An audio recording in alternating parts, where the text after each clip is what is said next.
सच्ची बात है, नहीं कभी भी ये तो नहीं, ये तो नहीं लेने जाता मैं। मतलब आपने ये होल्ड मिसेस को दिया हुआ है? हम एक अच्छी सी जॉइंट फैमिली में रहते हैं। अच्छी सी हमारी एक बड़ा एक अच्छा माहौल है, मेरे बड़े भाई। आपसे अभी और भी आपकी फैमिली के बारे में पूछेंगे जी। तो नाज़रीन, अब वक्त हुआ जी प्राइस लिस्ट का, और आज जो सब्ज़ी हमने उसकी कीमत का पता किया जी वो है प्याज। और देखते हैं कि अब प्याज की कीमतें बाज़ार में कितनी हद तक बढ़ चुकी हैं।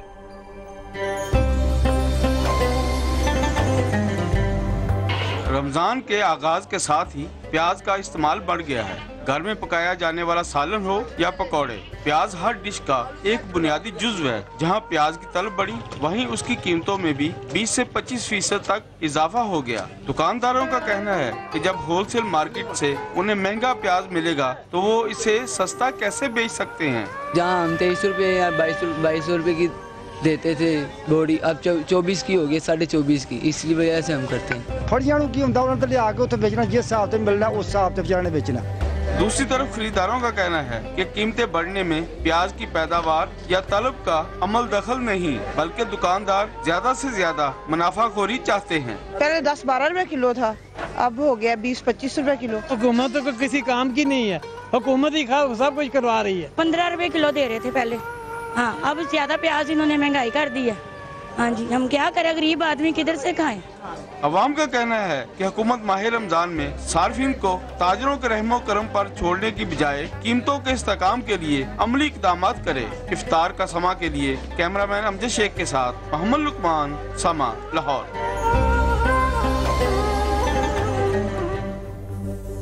जी तो नाज़रीन, आप लोगों ने देखा कि प्याज की वजह से लोग कितने परेशान हैं। बार आप क्या कहना चाहेंगे महंगाई की वजह से? महंगाई की वजह से जी परेशानी है, इसमें कोई शक नहीं है। बल्कि मैं चूँकि एक दही इलाके से ताल्लुक़ रखता हूँ, मैं कभी वहाँ ज़्यादा रहा नहीं हूँ, मगर आबा अजदाद उस इलाके से हैं और हम वहाँ बहुत फ्रीक्वेंटली जाते हैं।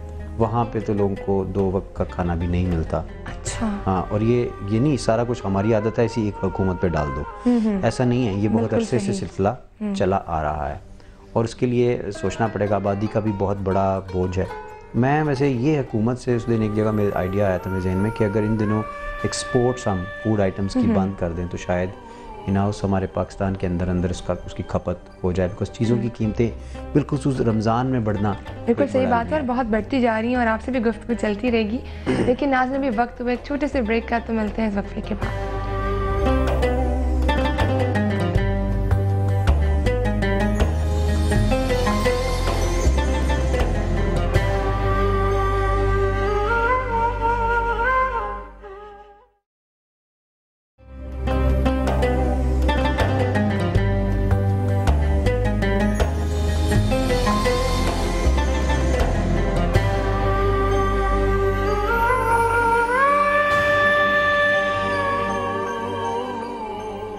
इफ्तार के समा में एक बार फिर से खुशामदीद। और रोज़ा इफ्तार हो चुका है, सुकून भी आ गया।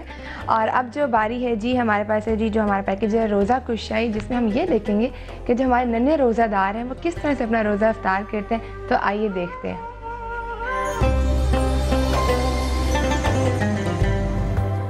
अस्सलाम वालेकुम ख़वातीन और हज़रात और मेरे प्यारे बहन भाइयों, मैं हूँ आपकी होस्ट वरीदा और आप सब लोगों को रमज़ान का तीसरा रोज़ा बहुत बहुत मुबारक हो। मुझे उम्मीद है कि ये रहमतों और बरकतों वाला महीना आप सब और आप सब की फ़ैमिली के लिए ज़रूर रहमतें और बरकतें लाया होगा। इसी के साथ आज जिस नन्हे रोज़ेदार के हम घर मौजूद हैं उनका नाम जैद है। आइए चलते हैं जैद और उनकी फ़ैमिली से बातें करते हैं और देखते हैं कि तैयारी कहाँ तक पहुँची है। मज़जत दम अंजरा मिन मुक़लतिन बिदमी अल्हम्दुलिल्लाहि मुनशिल खल्क़ि मिन आदमी सुम्मा सलात। आज जिस नन्हे रोज़ेदार के हम घर रोज़ा खुशाई के लिए आए हैं उनका नाम जैद है और जैद अभी मेरे साथ मौजूद हैं। अस्सलाम वालेकुम जैद, क्या हाल है? वालेकुम अस्सलाम, मैं ठीक हूँ। और आज पहला रोज़ा है जी। अच्छा, सहरी में क्या खाया था? मैंने सहरी में पराठे, अंडा और लस्सी पी थी। अब तो भूख लगनी भी नहीं चाहिए। नहीं लग रही ना भूख? यस। प्यास लग रही है? हाँ। नहीं लगी? अच्छा मुझे ये बताओ कि सब लोग कहते हैं जी रोज़ा रखने से ना हम सब्र सीखते हैं और दूसरों का एहसास करते हैं।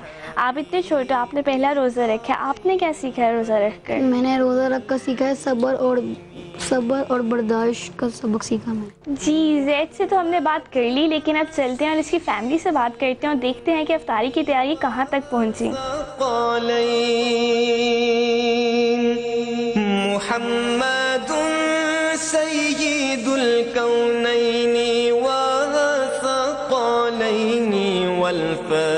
जी तो ख़वातीनो हज़रात, अफ्तारी का वक्त बहुत करीब आ गया, इसलिए मैंने ज़ैद और उसकी पूरी फैमिली को दस्तरखान पे इकट्ठा कर लिया।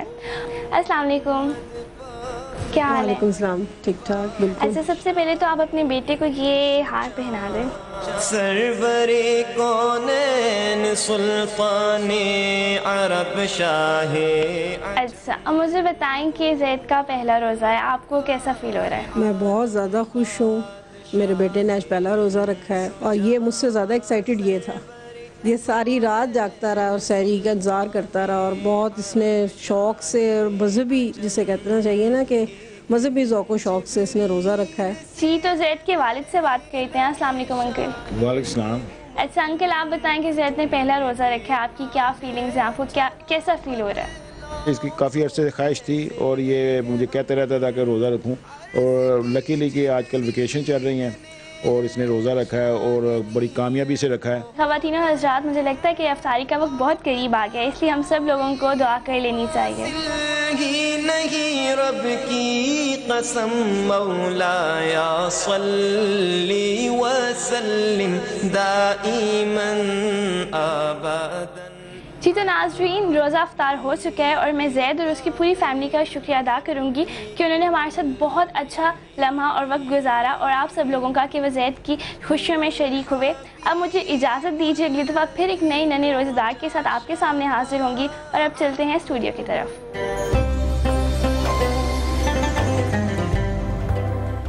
जी तो नाज़रीन, आपने देखा कि आज हमने एक नए मुन्ने रोज़ेदार जिनको इफ्तारी करते हुए कितना अच्छा लगता है। इब्रार, आपको भी अपना बचपन याद आ गया होगा। याद आपको आपका पहला रोज़ा?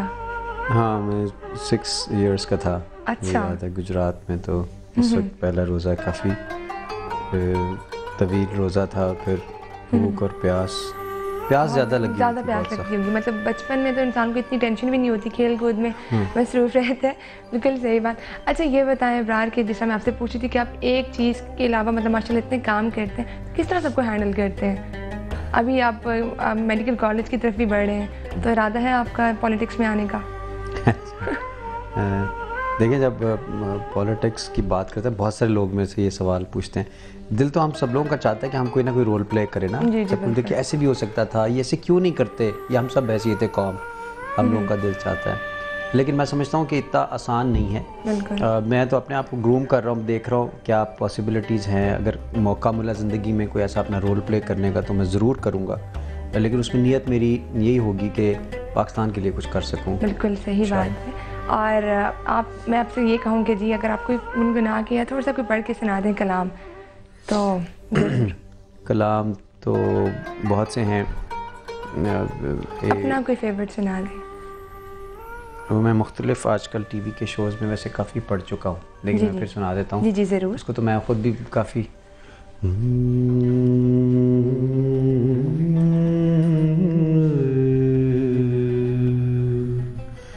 रंग रंग तेरे रंग रंग तेरे रंग रंग मौला रंग रंग रंग तेरे रंग रंग तेरे रंग रंग तेरे रंग तेरे रंग रंग तेरे रंग रंग ये रंग रंग मौला रंग रंग तेरे रंग रंग तेरे रंग रंग तेरे रंग रंग।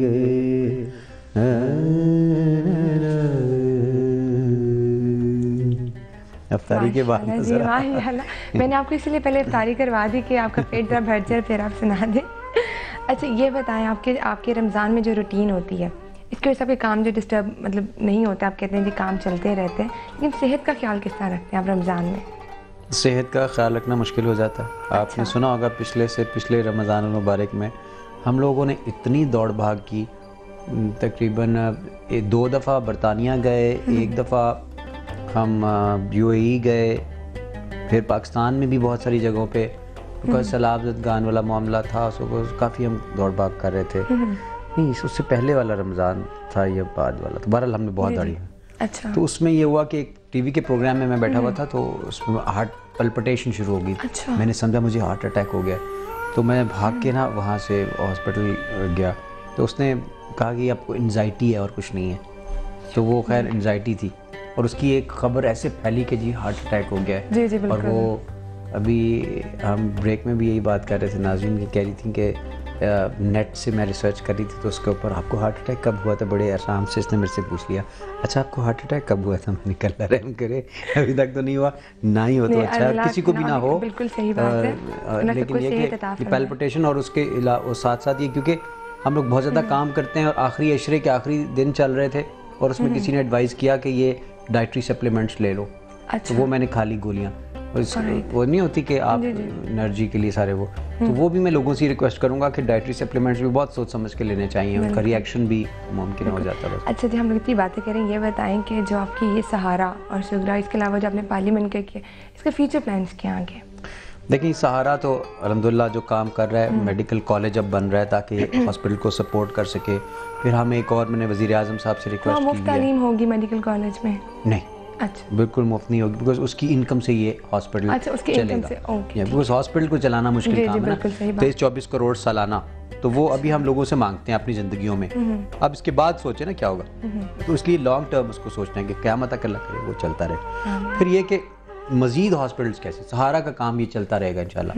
दूसरा हॉस्पिटल हम इस्लामाबाद में प्लान करें, जो लीवर ट्रांसप्लांट के साथ साथ एक ऑल पर्पस जनरल हॉस्पिटल है। अच्छा। पाकिस्तान का सबसे बड़ा हॉस्पिटल होगा वो। उसमें वज़ीर आज़म साहब हैज़ बीन वेरी काइंड, और उन्होंने मेरे से वादा कर लिया हुआ है।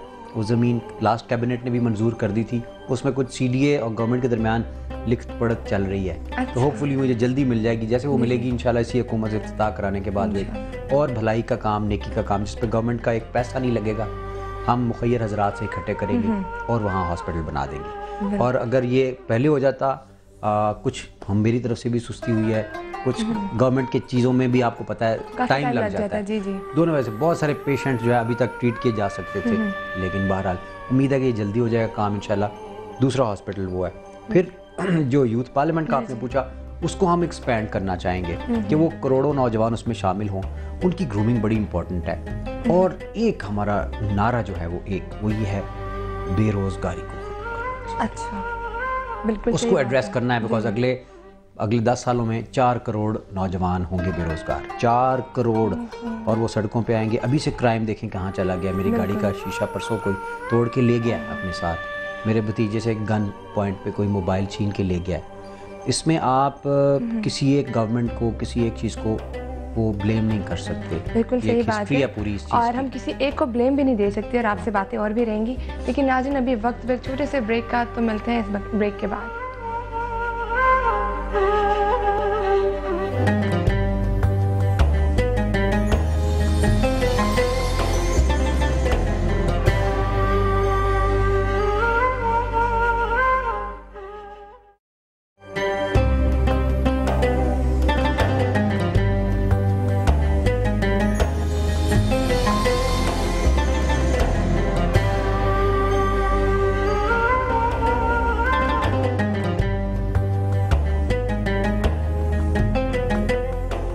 अफ्तार के समय में एक बार फिर से खुशामदीद, और हम इब्रार से पूछते हैं अब उनके एल्बम के बारे में। अच्छा चलो, सबसे पहले आप मुझे ये बताएं कि पहले जब आप टीचिंग कर रहे थे, वहाँ से सिंगिंग की तरफ आना, ये कैसे हुआ सब कुछ?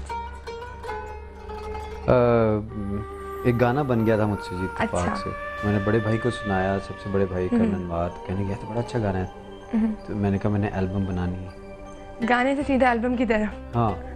तो कहते हैं अच्छा चलो ठीक है, आई एम विद यू।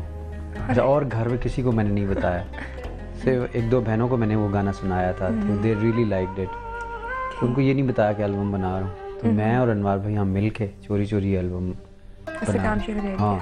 जी। तो दैट इज़ हाउ आई। और उस वक्त मैं HSN जा रहा था बाकायदगी से, और बच्चे मुझसे पूछते थे, बच्चे क्या वो मेरे से लंबे होते थे, माने भी मुझे टीचर्स कहा करते थे कि यार ये तो तुम बच्चों जैसे ही लगते हो। मैं नया ग्रेजुएशन करके मास्टर्स करके आया था, तो वो मुझसे पूछा करते थे, सर आपको म्यूज़िक सुनना अच्छा लगता है, आप किस टाइप का म्यूज़िक सुनते हैं? तो मेरी मूछें हुआ करती थी, तो मैं मूछों को बल देता था, साथ साथ मेरी आदत थी यूँ किया करता था। और मैं कहता था यार हाँ मैं आपको किसी वक्त जल्दी बताऊँगा।